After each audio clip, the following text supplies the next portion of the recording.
வணக்கம் மக்களே, தமிழக மக்கள் அனைவருக்கும் வணக்கம். சற்று முன் மிக முக்கியமான அறிவிப்பு ஒன்று வந்திருக்கிறது மக்களே. தமிழக மக்கள் அனைவருக்குமே மகிழ்ச்சி தகவல் ஒன்று வந்திருக்கிறது.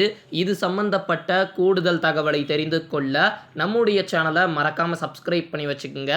இந்த வீடியோக்கு லைக் பட்டனை தட்டி விட்டுருங்க மக்களே.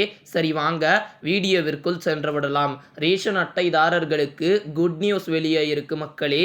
உங்களுக்கு நல்ல செய்தி, வீடு தேடி வரும் குட் நியூஸ். நாடாளுமன்ற தேர்தலுக்கான அறிவிப்பு இந்திய தேர்தல் ஆணையம் கடந்த மார்ச் 16ஆம் தேதி வெளியிட்டிருந்தது.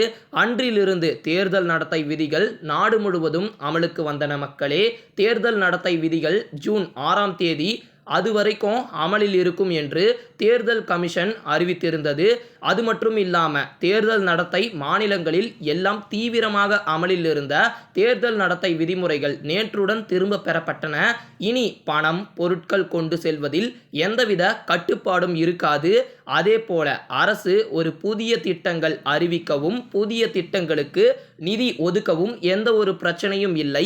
இதே போல புதிய குடும்ப அட்டைக்கு விண்ணப்பிக்கவும் புதிய குடும்ப அட்டை தரவும் இனி எந்த ஒரு கட்டுப்பாடும் இல்லை. சுமார் 2,40,000 குடும்பங்கள் ஸ்மார்ட் கார்டு கேட்டு கடந்த ஒரு வருடத்தில் விண்ணப்பம் செஞ்சிருக்கிறாங்க.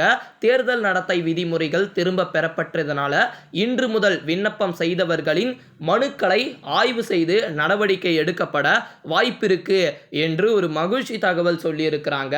தமிழகத்தில் பொதுமக்கள் அதாவது குடும்ப அட்டைகள் பெற https://www.tnpdsgovernment.in என்ற இணையதளம் மூலமாக நேரடியாக இனி விண்ணப்பம் செய்யலாம் அல்லது இ-சேவை மையம் மூலமாக விண்ணப்பிக்கலாம். மேலும் நகல் ஸ்மார்ட் கார்டில் புதிய உறுப்பினர்களை சேர்க்க, முகவரி மாற்றம் செய்ய, குடும்ப தலைவர்கள் மாற்றம் செய்ய, குடும்ப உறுப்பினர்கள் நீக்கம் போன்ற அனைத்து சேவையும் இனிமேல் மேற்கொள்ளலாம் என்ற ஒரு ஃப்ரீடம் உங்களுக்கு கொடுத்திருக்கிறாங்க.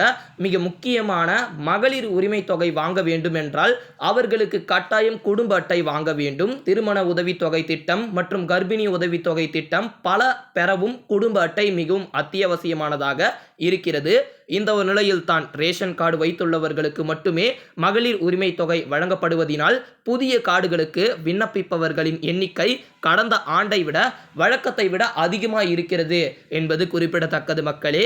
இனிமேல் எந்த ஒரு கட்டுப்பாடும் கிடையாது. இனிமேல் புதிய குடும்ப அட்டை விண்ணப்பிச்சவங்களுக்கு சீக்கிரமாக நடவடிக்கை எடுக்க வாய்ப்பு இருக்கு மக்களே.